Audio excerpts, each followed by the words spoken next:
Astaghfirullahaladzim, astaghfirullahaladzim. Assalamualaikum warahmatullahi wabarakatuh. Innal hamdalillahi nahmaduhu wa nasta'inuhu wa nastaghfiruhu wa na'udzubillahi min syururi anfusina wa min sayyiati a'malina faman yahdihillahu fala mudilla lahu wa man yudlil fala hadiyalah. Qala rabbi shrah li sadri wa yassir li amri wahlul 'uqdatam min lisani yafqahu qawli fa amma ba'd. Yang saya hormati dan fadil Tuan Pengerusi dan juga Tuan Imam dan juga Tuan Bilal dan juga ahli-ahli jawatan kuasa Surau Al-Jawhar, ya. Tuan-tuan haji dan juga puan-puan hajah, ibu-ibu dan juga abang-abang, bapa-bapa, di hadapan saya ini pangkat abang dan ibulah, ya. Kerana abang saya pangkat umur baya-baya tuan-tuan, ya. 70, 80, abang saya yang sulung 86 umurnya. Mana yang sulung lah 86, ya. Saya anak yang ke-18, umur saya baru 48. Abang yang sulung 86 dan yang ke-17, saya yang ke-17, daripada 18 saya 48 tahun. Maknanya 1 sampai 18, saya yang ke-17. Dan alhamdulillah, syukur pada Allah Subhanahu Wa Taala. Sini ada umur 86 tahun. Ada 86. Tak sampai ya. Jadi abangah semua. Kakak-kakak lah sekalian, ya. Saya doakan mudah-mudahan diberikan kesihatan yang baik dan juga diberikan keberkatan dalam hidup, ya. Saya hari ini membawa satu tajuk di sebalik nama-nama surah, ya. Dan surah saya pilih hari ini namanya surah An-Nisa.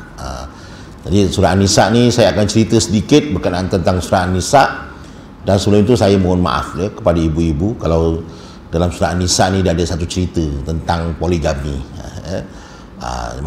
Maknanya saya nak kupas apa sebab surah An-Nisa ini disebut sebagai surah An-Nisa. Untuk permulaannya, Nisa ini, An-Nisa ini adalah perkataan An-Niswah, ya. Dia punya singular dia adalah niswatun, maknanya satu perempuan. Manakala dia punya ramai dia dipanggil An-Nisa, iaitu ramai-ramai wanita.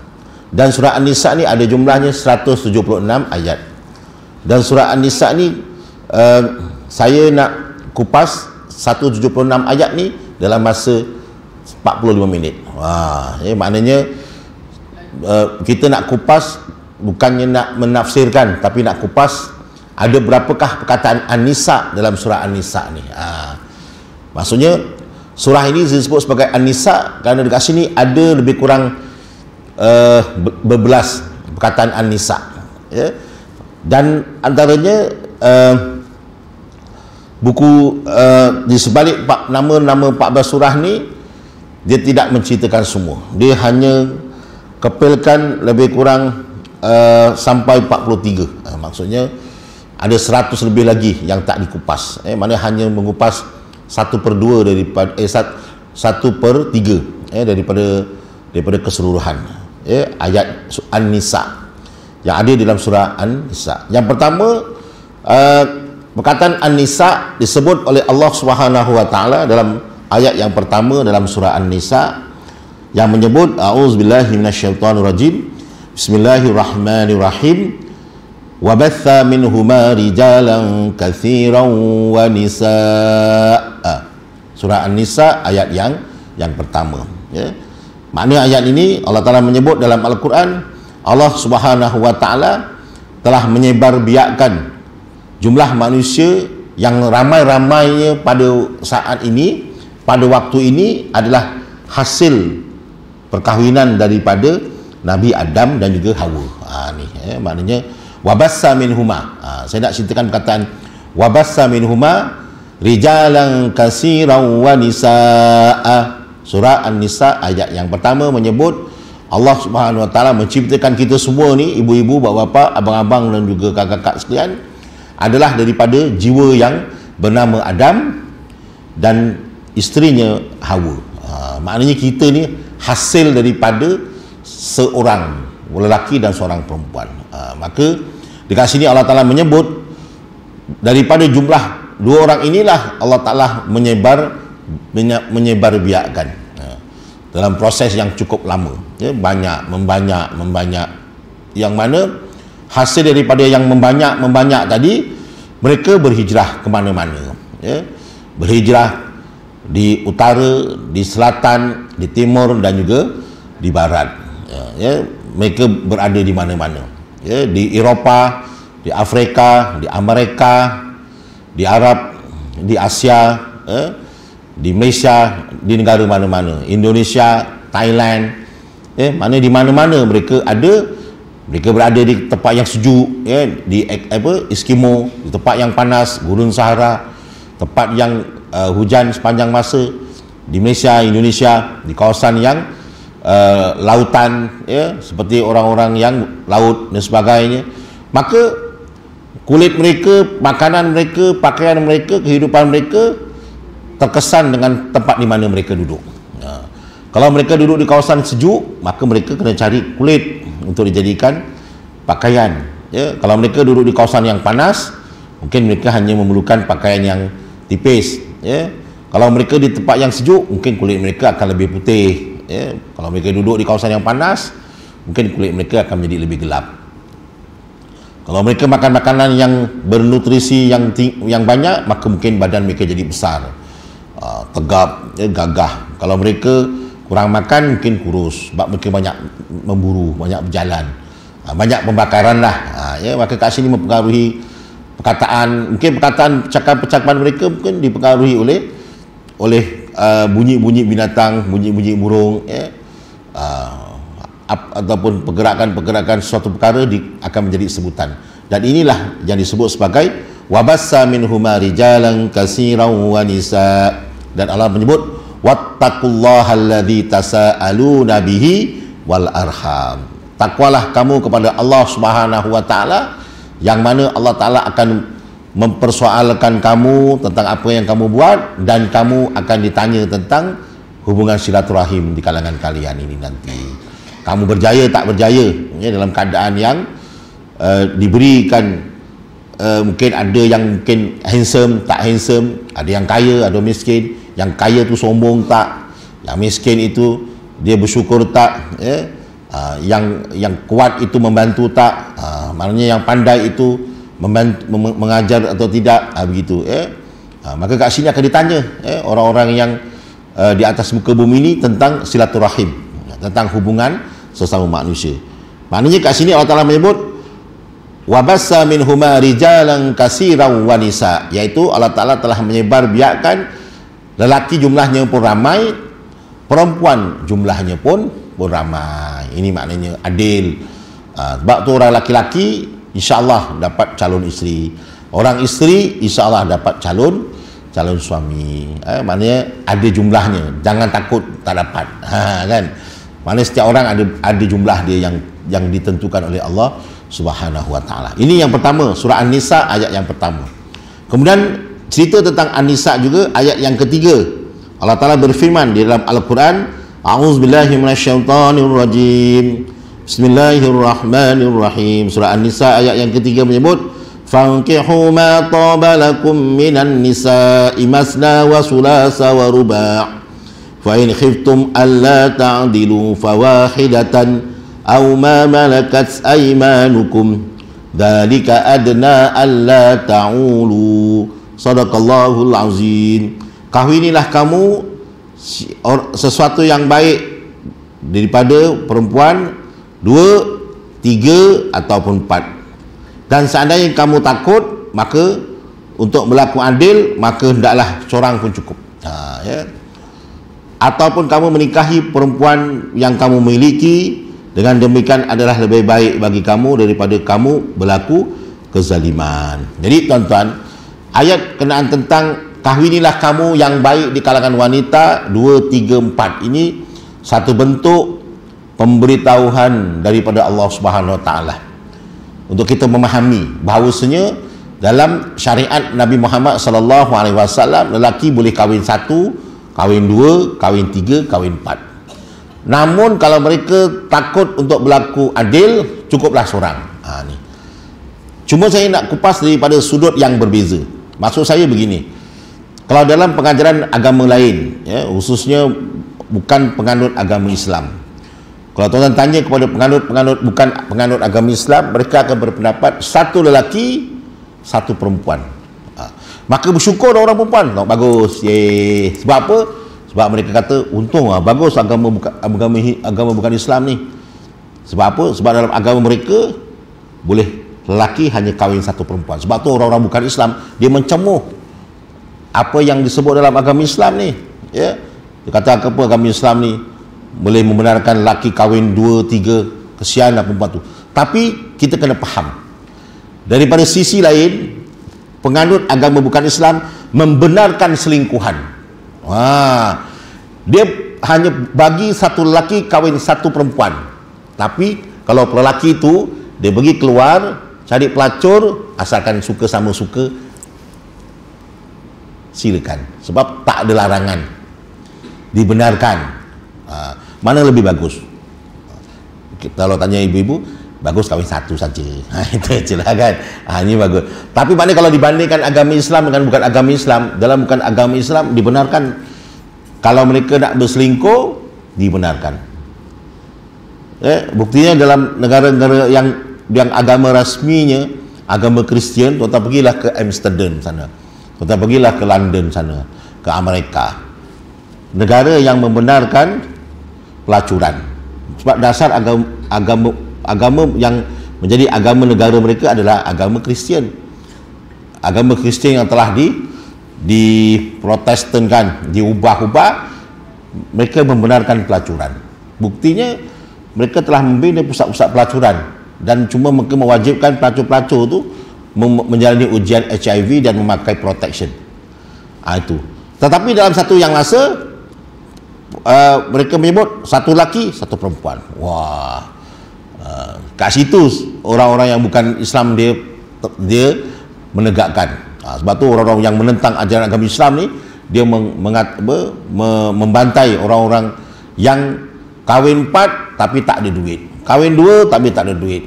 Tengok agama kami cukup seorang tapi tak boleh kahwin lebih dari satu.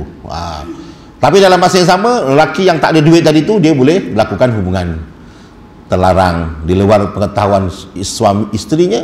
Malahan isteri tersebut pun, kalau dia contohnya di luar pengetahuan suami, kalau dia ada lelaki simpanan, maka tidak menjadi masalah. Dan mereka hanya membayar di pintu ratapan, membayar dengan padri mengisytiharkan dia telah berdosa dan dia membayar jumlah yang tertentu. Selesai. Pandai makan, pandai simpan. Itu dalam ajaran yang digunakan dipakai dalam agama bukan Islam. Sebab itu pelacuran yang di bawah undang-undang bukan Islam ini sangat melebar biakan, sangat melebar biakan. Itu yang pertama. Dan yang kedua, Allah Ta'ala memberikan undang-undang yang sedemikian ini untuk membuktikan kepada kita umat Islam dahulu sebelum datang ajaran Islam, betapa orang Islam, orang laki-laki ni boleh berkahwin dengan perempuan tanpa had. Selagi mana dia ada duit, selagi itulah dia boleh berkahwin. Itu dia. Sebab tu datangnya agama Islam, surah An-Nisa ni diturunkan untuk memberikan jumlah yang tertentu saja. Mereka boleh mengahwini seberapa ramai jumlah wanita selagi mana mereka ada duit. Ada duit, mereka boleh kahwin. Tidak boleh melarang. Itu satu, itu ajaran jahiliyah. Dan yang kedua, dalam zaman jahiliyah tidak ditunjukkan secara jelas bagaimanakah penghormatan dan juga undang-undang terhadap kaum perempuan. Kenapa? Kerana soal kuasa, soal memberi arahan, soal menentukan apa saja, semuanya di zaman jahiliyah terletak di tangan lelaki. Kaum wanita tidak memberikan pendapat, malahan mereka hanya duduk diam. Mereka tidak memberikan apa kata-kata. Datangnya Islam, diberikan undang-undang sedemikian ini. Sebab tu dalam surah An-Nisa ayat yang ketiga, sebagai satu bentuk guideline, bukan bermakna laki-laki ni boleh mengahwini perempuan 4 terus. Kalau tak mampu ataupun takut berlaku adil, maka cukuplah seorang, maka cukuplah seorang. Demikian itu adalah lebih baik bagi kamu dan juga lebih elok, dan menjadikan kamu lebih dekat agar kamu tidak berbuat kezaliman. Ni maknanya kita ni dituntut supaya mengutamakan keadilan. Kalau tak mampu, jangan nak belagak mampu. Kan?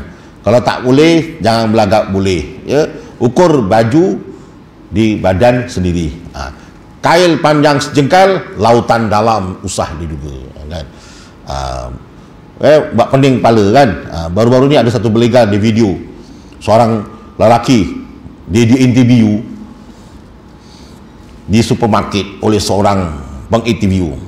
Ya, masa diinterview tu dia bukan main. Saya 16 tahun komando. Komando 16 tahun. Saya berpangkat komando tu. Pada saya perempuan ni tak payahlah, saya tak payah pening-pening lah. Saya lebih suka kereta. Sekarang ni saya ada kereta, saya ada Alphard, saya ada Honda, saya ada Mercedes. Ketika di interview ditemani oleh isterinya. Isteri ada sebelah. Memanglah dia cakap, kan. Isterinya bangga, ketawa terbahak-bahak. Maknanya begitulah. Maknanya orang lelaki ni bila ditemani bini dia betul-betul di interview, dia ditemani oleh isteri mereka. Ya. Okey, ibu-ibu, bapa, abang-abang dan juga kakak yang saya muliakan. Ini yang kedua ya. Dan yang ketiga, tuan-tuan, surah An-Nisa dalam ayat yang ketiga ni diceritakan kepada kita perintah daripada Allah Subhanahu Wa Taala. Allah Taala perintahkan kepada lelaki, khususnya para suami, dalam surah An-Nisa ayat yang keempat ya, menyebut Bismillahirrahmanirrahim. Wa atun nisaa sadaqatihinna nihlah. Hendaklah kamu memberikan mas kawin, mahar kepada perempuan yang kamu nikahi sebagai pemberian dan penuh kerelaan. Ini arahan Allah Ta'ala perintahkan kepada lelaki. Sebelum itu langsung tak ada. Sebelum itu, zaman jahiliyah, seorang lelaki dikahwin satu perempuan adalah merupakan satu rahmat kepada bapa dan mak perempuan itu. Ambillah anak perempuan aku. Seolah-olahnya begitu dulu. Ini dulu punya cerita ya. Bila dulu punya cerita, jadi siapa yang mengahwini di perempuan, pihak perempuan akan merasa gembira sebab tidak menjadi beban kepada orang perempuan. Ya, di zaman jahiliyah kerja-kerja kasar. Kerjanya perang, memburu, apa lagi.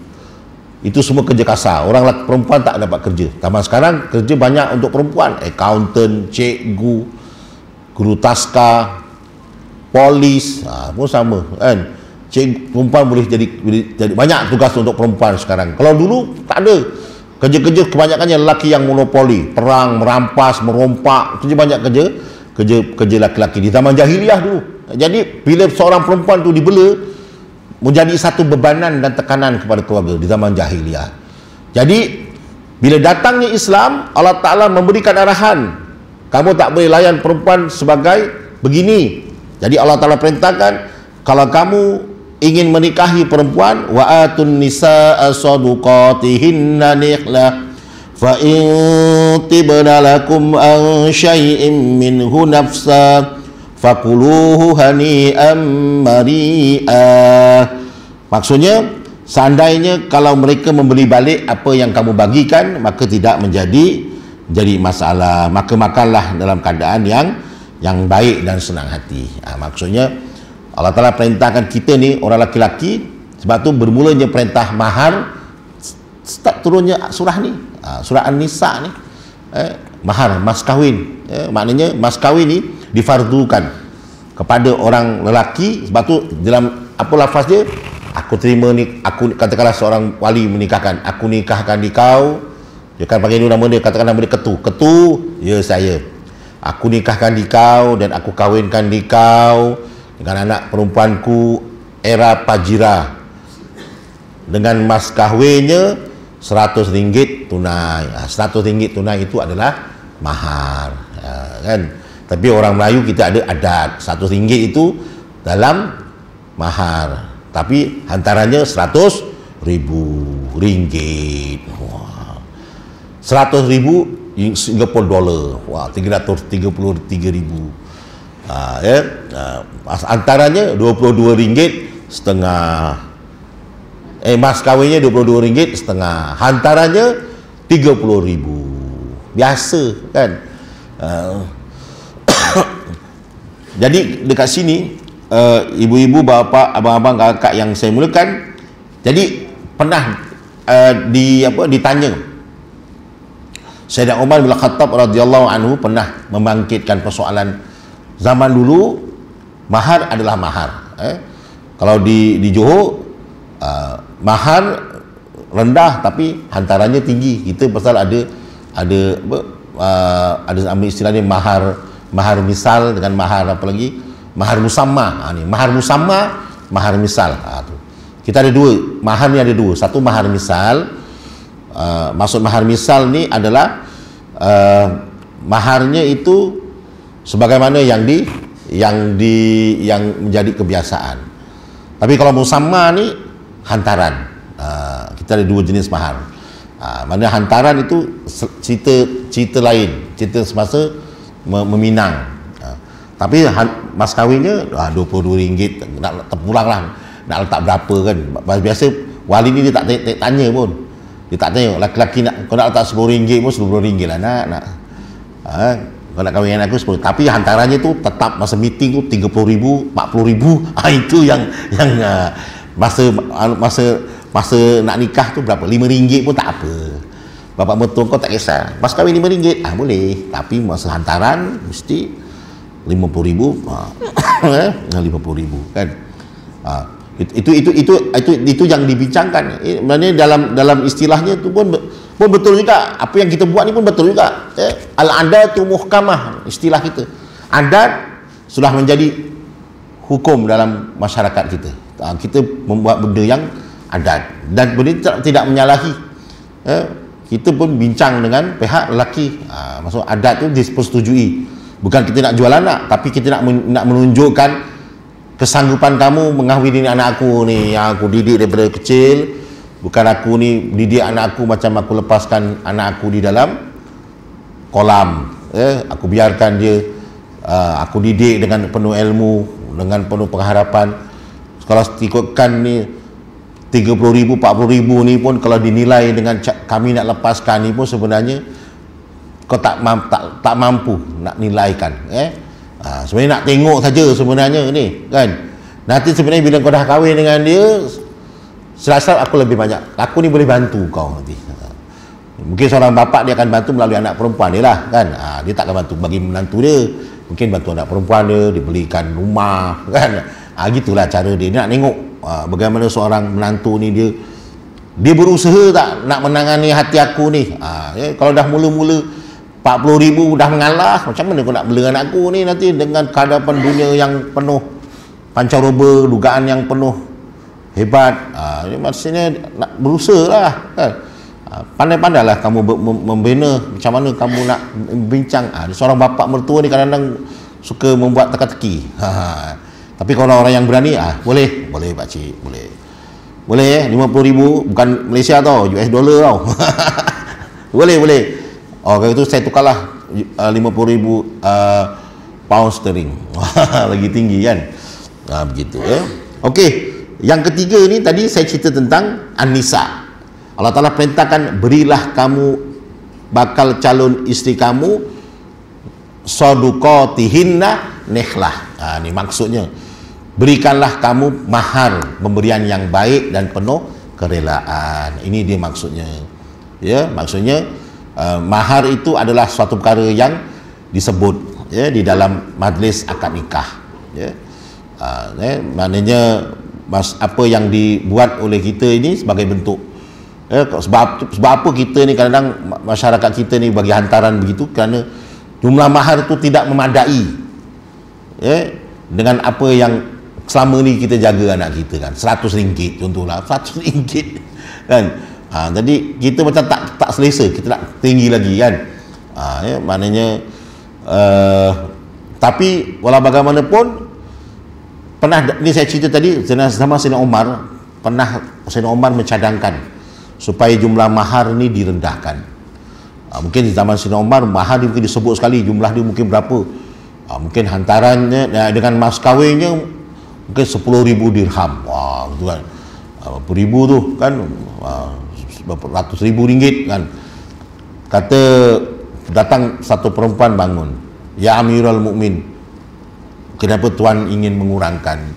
Sedangkan Rasulullah SAW tak pernah pun mengurangkan, dan Rasulullah tak pernah pun membangkitkan isu hantaran, ya, itu isu mas kawin. Mas kawin ni hak kami, kata perempuan. Maksudnya mas kawin ini adalah pilihan kaum wanita. Nanti maknanya mas kawin ni bukannya orang laki-laki yang tentukan, kadang orang laki-laki tentukan dengan mas kawinnya. Dia nak ikut tarikh lahir dia, katakan tarikh lahir dia 22 hari bulan 6 tahun 2000. Jadi pun dia cakap dengan isteri dia, dengan mas kawinnya RM22.50. Betul lah. Okey, kebetulan lahir RM22.50. Ataupun dia sebut RM225. Mana boleh kan? Maknanya hantaran mas kahwin itu kena pihak perempuan lah yang tentukan. Tapi budaya kita pandai, budaya kita pandai, mas kahwin tak apa, pihak lelaki yang tentukan, tapi tentu hantaran pihak pengantin perempuan yang tentukan. Sebab tu kita kadang berlapang dada dalam isu nak menentukan mas kahwin, ya. Tapi hantaran kena bincang betul-betul, ya. Kalau tak balik tangan kosong nanti kan. Bercinta lama tapi tak jadi. Maknanya pihak keluarga dengan pihak keluarga. Kadang-kadang nanti ada campur tangan lagi. Adik-beradik, pihak perempuan pula ditanya dengan berapa hantaran ni? Abang sulungnya, pakcik perempuan punya kakak punya abang, abang punya, dia takut berapa? 30,000 ya, bang, 30,000, up sikit 50,000. Wah, saya pernah jumpa macam tu tuan-tuan kan. Saya masa tu dipanggil untuk membincang soal hantaran. Dia cakap dengan saya, hantarannya masa tu lebih kurang 16,000 lah situ kan. Sekali datang abang kepada sebenarnya pakcik sulung, pak longnya pihak perempuan ni lah datang. Pak perempuan ni dia kira orang ada nama macam tuan-tuan ni lah, orang masjid lah kan. Datang dia baca doa terus kan. Dia kira dia orang berani lah. Naik 3,000. Daripada 16,000 naik 19,000. Dia terus cakap naik 3,000 boleh tak pihak lelaki ni? Bapak pihak lelaki pun kebetulan tu datang. Boleh. Okey lah. Maknanya begitu sekali dia, suka-suka dia. Pihak malu-malu lah, malu-malu suka lah kan. Pasal dia merendah diri kan. Saya jadi orang tengah untuk meneruskan saja. Cuma saya cakap kalau dia kata Ustaz Alim kalau dapat up 1,000 pun okey lah, daripada 16 kepada 17. Saya pun tak cakap pun tegak-gagap juga kan. Datang abang dia, abang pihak Pak Long dia, rupanya Pak Long dia lagi bagus. Besok Pak Long awak ni, saya menjadi MC kan. Begitulah kadang-kadang ya. Dia kadang bukannya kita nak kita kadang malu nak cukup, kena panggil orang yang pandai cakap, orang luar bagi pihak pengantin perempuan tu. Cakaplah ayam mahal, sewa kemah ni sekarang ni kena pergi sewa kemah sehari dan selepas kira 3 hari tu. Ya ke? Ya. 1 hari berapa? Dia bukan kira datang tukar tak. Kemah tu kena sewa sebelum. Tentu kalau majlis tu hari Sabtu, kena sewa hari Jumaat dan dia akan buka hari Ahad. Kadang dia buka hari Senin, 4 hari. Wah, 4 hari kira tu. Ya ke? Juga Allahumma 4 hari. Ayam pun kadang ni kahwin hari raya, ayam tengah mahal, beras mahal kan. Wah, bincang-bincang cerita beras, nak minta up lah tu kan. Maksudnya begitulah ya, bincang. Okey, itu yang ketiga. Dan yang keempat, tuan-tuan hadirin yang dirahmati Allah Subhanahu wa taala sekalian, tentang perempuan juga. Ayat yang keempat, surah An-Nisa ayat yang ketujuh ya. Mana yang keempat cerita tentang perempuan. Allah Taala berfirman, lirrijali nasibum mimma tarakal walidani wal aqrabun walin nisa'i nasibum mimma tarakal walidani wal aqrabun mimma qalla minhu aw kathur nasiban mafruḍa. Shadaqallahul azim. Apa maksudnya? Bagi pihak lelaki ada bahagian daripada harta peninggalan kedua orang tuanya dan juga kerabatnya. Begitu juga bagi kaum perempuan ada peninggalan daripada harta peninggalan kedua orang tuanya dan kaum kerabatnya. Sedikit pun dia dapat, banyak pun dia tak dapat, mengikut bahagian yang telah ditetapkan oleh Allah Subhanahu Wa Taala. Nampak tak tuan-tuan? Zaman jahiliah perempuan langsung tidak dapat harta pusaka. Langsung. Ya, maknanya kalau zaman jahiliah ni dia tak tahu apa-apa. Dia tahunya masak, buat cepati, ni bakar roti, sediakan makanan. Hartanya dikuasai dan dibincangkan oleh orang lelaki. Zaman Islam datang, no. Kaum wanita tetap dapat. Jangan sekali-kali diabaikan. Jangan sekali-kali diambil kesempatan. Mentang-mentang mungkin kaum abang dia ini dia orangnya ada ilmu, mungkin dia ada pengaruh, adik-beradik yang perempuan yang tak pengaruh diambil kesempatan. Dan Allah Taala pun sendiri berfirman dalam Al-Quran, wala ta'kulu amwalakum bainakum bil batil wa tudluna biha ilal hukam. Jangan kamu makan harta di kalangan kamu dengan cara yang salah dan kamu bawa perkara ini ke pihak pengadilan untuk kamu ubah struktur tanah, ubah duit wasiat, ubah tanah wasiat, padahal dia hanya pemegang amanah tapi perasan sebagai penerima harta pusaka daripada ayah dia. Ada setengah orang dia perasan, padahal ayah dia mengatakan kamu ni nak sulung, laki-laki, kamu ni hanya pemegang amanah. Bila ayah dia meninggal, dia pun cakap, bapak dah cakap dengan aku punya harta kat sana aku punya. Ada macam itu. Dia manipulasikan cerita-cerita. Peganglah, jagalah dia sampai hari kiamat nanti. Sepanjang umurnya dia memakan harta yang haram, dan akan bila dia meninggal dia mewariskan harta yang haram itu kepada anak dia, dan dia memegang sahamnya di akhirat. Bayangkan. Ada yang macam itu tuan-tuan. Lebih-lebih lagi kaum lelaki yang mengambil kesempatan. Setengah-setengah orang ni. Lebih-lebih lagi kalau adik-beradiknya jauh, katakanlah dia tu anak daripada mak pertama, yang bila bapak dia meninggalkan adiknya yang kecil-kecil macam buah anggur kan, macam buah kopi kecil-kecil. Masa bapak ni meninggal umur dia dah 40 tahun. Dengan 2-3 orang lagi adik-beradik umur 40 tahun, 45, 50. Adiknya yang bawah tu umur 8 tahun, 9 tahun, 11 tahun. Dia pun sama dia pun dipikir, bapak kita dah meninggal ni. Satu ni tanah yang dekat bandar ni untuk kau, tanah yang dekat ni untuk aku. Tanah ni kan, dia pun pergi pejabat tanah, tukar. Bila dah besar, adik-adiknya tengok kebun ni semua dah diusahakan oleh abang-abang. Ada macam itu tuan-tuan. Bukan berlaku di Malaysia lah, mungkin di Vietnam. Mungkin berada di Vietnam, Hong Kong.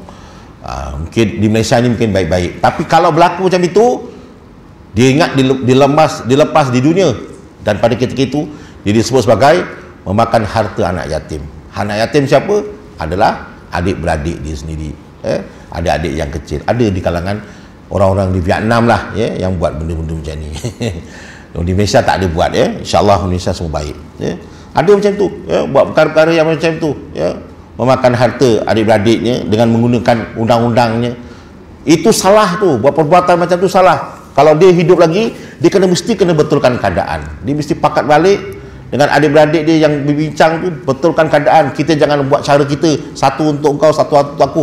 Kita kena buka balik secara faraid. Dalam Islam, kita tak boleh paksa adik-beradik kita menggunakan cara sama rata. Kita mesti buka balik buku, jadikan harta faraid. Lepas difaraidkan, siapa yang nak sama dia, biar, tapi kita tetap pada faraid. Begitu. Sebab itu perlukan difaraidkan. Tapi setelah difaraidkan, baru tahu berapa jumlah kita dapat. Masa tu barulah kita nak buat secara kasih sayang, baru boleh. Tapi mesti difaraidkan dulu. Apa bukti dia? Ayat selanjutnya, surah An-Nisa ayat yang ke-7. yang ke-11 maaf, yang kelima tentang An-Nisa menyebut a'udzubillahi minasyaitonir rajim lidzakari mislu hazzil unsayain fa in kunna nisaan fawqa ithnatayn falahunna sulusa ma tarak. Sadaqallahul azim, hingga akhir ayat. Apa maksudnya tuan-tuan? Allah Ta'ala berfirman, apa maksudnya? Yaitu bagi satu laki-laki, bagi seorang laki-laki ataupun anak lelaki menyamai dua bahagian anak perempuan. Maksudnya kalau duit itu katakanlah ada 100, maka perempuan akan dapat berapa? Lelaki akan dapat berapa? Maknanya lelaki kena dapat 2 bahagian, perempuan kena dapat 1 bahagian. Jadi bagikan 3 lah. 100 bagikan 3, 33 ke 33, 33. Perempuan dapat 33 ringgit, lelaki dapat 66. Setengah tu bincang-bincang buat beli KFC. 10 ringgit aja baginya tu. Bagi je lah. Untuk buat air, teh, buat jemput-jemput 10 ringgit. 66 ringgit lelaki, 33 ringgit perempuan. Ini hukum. Hukum. Dulu langsung tak dapat. Langsung. Harta semua di pihak lelaki. Perempuan tengok, melongok, ketawa. Kan? Harta jadi bagi pada adik-adik lelaki. Dia tak dapat langsung. Sekarang tak boleh. Bahagian aku mana? Ini kakak punya bahagian. Okey. Ini abang punya bahagian, sama laki-laki. Begitu. Itu maksudnya 30, maksudnya satu lelaki menyamai 2 perempuan. Maksudnya kalau laki-laki dapat 66 ringgit, perempuan dapat 33 ringgit. Istilahnya begitulah. Maknanya ada laki 2, perempuan 1. Kalau contohnya perempuan dekat situ rumahnya itu ada 4, lelaki ada 1 pun sama, ya. Maknanya setiap orang ada 2 bahagian, lelaki dapat 2 bahagian. Nanti dibincangkanlah bawahnya berapa, ada kiraan dia, ya. Itu contohnya, ya, tentang bagaimana pembahagian harta pusaka. Namun dalam Islam ashabul waris, ashabul faridah tu atau ada 5 yang wajib dapat. Siapa dia? Ibu. Siapa dia? Anak perempuan. Siapa dia? Isteri. Siapa dia? Suami. Siapa dia? Bapa. Nampak tak tuan-tuan? Allah Ta'ala mengutamakan, memuliakan kaum wanita ni, sehingga kan Allah Ta'ala menyebut kalau mati seorang lelaki, 3 orang ni dia akan dapat. Siapa dia? Di kalangan perempuan, anak perempuan dia dapat, mak dia dapat, dan juga isteri dia dapat. Begitu juga dengan lelaki. Kalau begitu juga dengan perempuan, kalau isteri meninggal, siapa dapat? Suami, bapa dia, dan juga anak lelaki dia dapat. Maka kat sinilah indahnya, ya, keadilan Allah Subhanahu Wa Taala yang tak lari, ya, daripada mempusakai harta pusaka, ya. Mana nak menunjukkan kepada kita betapa adilnya Islam, ya, yang dibawa di dalam agama kita pada hari ini.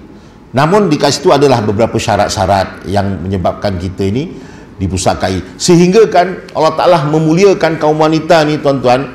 Seorang anak, katakanlah satu anak tu itu anak luar nikah, ya, ada satu anak luar nikah, dia lahir. Anak luar nikah ni dibagikan kepada orang lain. Tiba-tiba ibu kandung dia meninggal, anak luar nikah ni akan dapat harta pusaka ibu kandung dia itu. Lepas tu kalau anak luar nikah ni, dia dapat harta pusaka bagi ibunya. Sebab tu anak luar nikah ni dinasabkan kepada ibunya.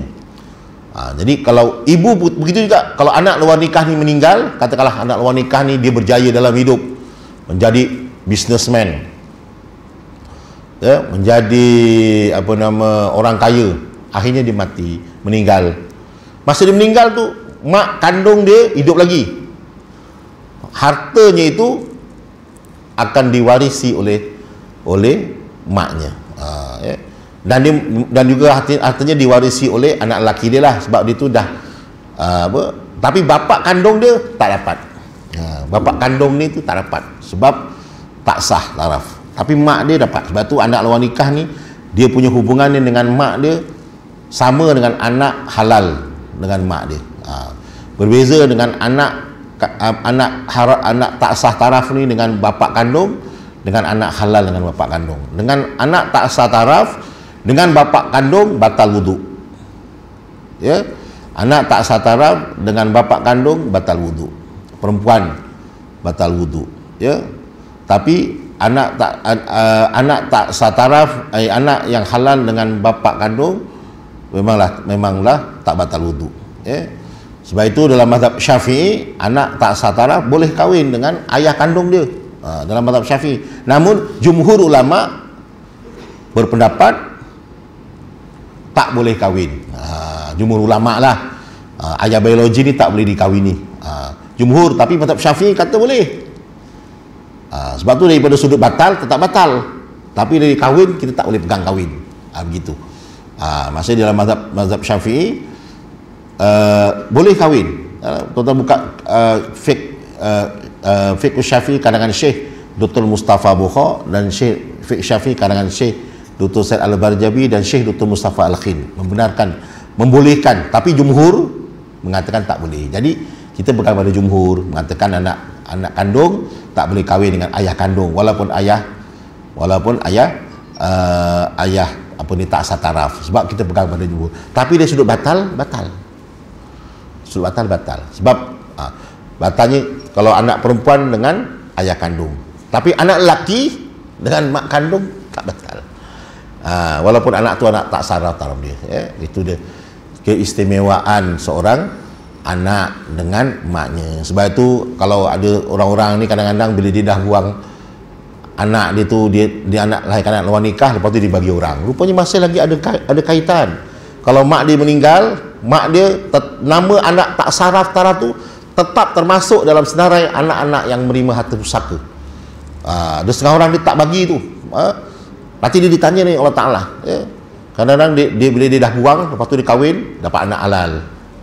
Bila dia meninggal, anak-anak yang halal tu pun bagi-bagi. Rupanya dia lupa yang mak dia tu masih lagi ada anak tak sah taraf. Dan tetap juga dianggap sebagai penghalang daripada diasobah. Sebagai contoh begini, katakan ada seorang pelacur meninggal. Contohlah, dia pelacur tapi kaya, tak kahwin, tak apa. Jadi dalam masa itu pelacur tu dia ada anak lelaki, ada adik-beradik lelaki. Kalau ikutkan dia tak kahwin, adik-beradik lelaki dia yang mewarisi harta. Rupanya dia ada anak haram. Anak tu penghalang daripada harta tu diwarisi oleh adik-beradik lelaki tadi. Sebab apa? Sebab dia ada anak. Berbanding dengan laki-laki, katakan dia bujang, walaupun dia ada ramai berpuluh sekalipun ada anak tak sah taraf, tetap dia dianggap sebagai bujang. Begitulah bezanya dari sudut pewarisan harta pusaka. Jadi tuan-tuan hadirin yang dirahmati Allah Ta'ala sekian. Jadi harta pusaka ni hebat. Allah Ta'ala memuliakan kaum wanita sampai tahap macam itu sekali. Maknanya dari sudut harta pusaka tu, saya begitu kita boleh nilai. Maknanya tentang bagaimana Allah Subhanahu Wa Ta'ala memuliakan kaum wanita. Dah azan belum? Belum lagi. Jadi kita sambung lagi sikit tuan-tuan, bapa-bapa, abang-abang yang saya muliakan tentang An-Nisa ni. Seterusnya Allah Ta'ala berfirman dalam Al-Quran dalam surah An-Nisa ayat yang ke-19. Allah Ta'ala berfirman, Ya ayyuhalladzina amanu la yahillu lakum an tarisun nisaa karha. Wahai orang-orang yang beriman, tidak halal bagi kalian mewarisi perempuan dengan jalan paksa, dan janganlah kalian menyusahkan mereka kerana hendak mengambil kembali sebahagian daripada apa yang telah kalian berikan kepadanya. Maknanya kita ni dihalang daripada mewarisi perempuan secara paksa. Dalam Islam tak boleh. Kalau zaman jahiliyah, itulah yang mereka buat, tuan-tuan. Mentang-mentang zaman jahiliyah, kalau kita faham, seorang perempuan apabila suami dia meninggal, dia itu adalah merupakan harta pusaka. Dia akan diwarisi kepada adik-beradik perempuan, adik-beradik suaminya. Akan automatik. Tapi dalam Islam Allah Ta'ala dah bagi tahu awal-awal. Sebab tu surah An-Nisa ni satu bentuk guideline, SOP. Jadi kalau ibu-ibu, bapa-bapa nak tahu tentang SOP wanita, bacalah surah An-Nisa. SOP standard of official, kan? Macam mana nak gunakan perempuan ni. Rupanya dalam surah An-Nisa ni ada undang-undang. Jangan kamu sembarangan nak nikahi, berikan mereka mas kahwin. Begitu juga kamu jangan sembarang-barang nak mewarisi perempuan. Tengok ni, la ya ayyuhalladzina amanu la tarisun nisaa la yahillu lakum an tarisun nisaa karha. Wahai orang-orang yang beriman, tidak halal bagi kamu mewarisi perempuan dalam dengan jalan paksa. Tak boleh, dilarang oleh Allah Subhanahu wa taala. Maksudnya itulah tadi tu, kalau ada kematian ataupun kita menggunakan perempuan sebagai tenaga kerja, kan, maknanya digunakan untuk bekerja dalam keadaan dipaksa dan sebagainya. Kalau kita tengok bagaimana Allah Ta'ala memerintahkan kepada begitu juga dari sudut bab rujuk pun kita boleh kena faham, dalam fakta rujuk pun sama. Seorang lelaki memang halal dia merujuk perempuan, katakan seorang lelaki itu dia menceraikan perempuannya, tetapi pihak perempuan ni, tuan-tuan, boleh membuat bantahan. Katakanlah suaminya, memang dalam satu hadis Nabi SAW,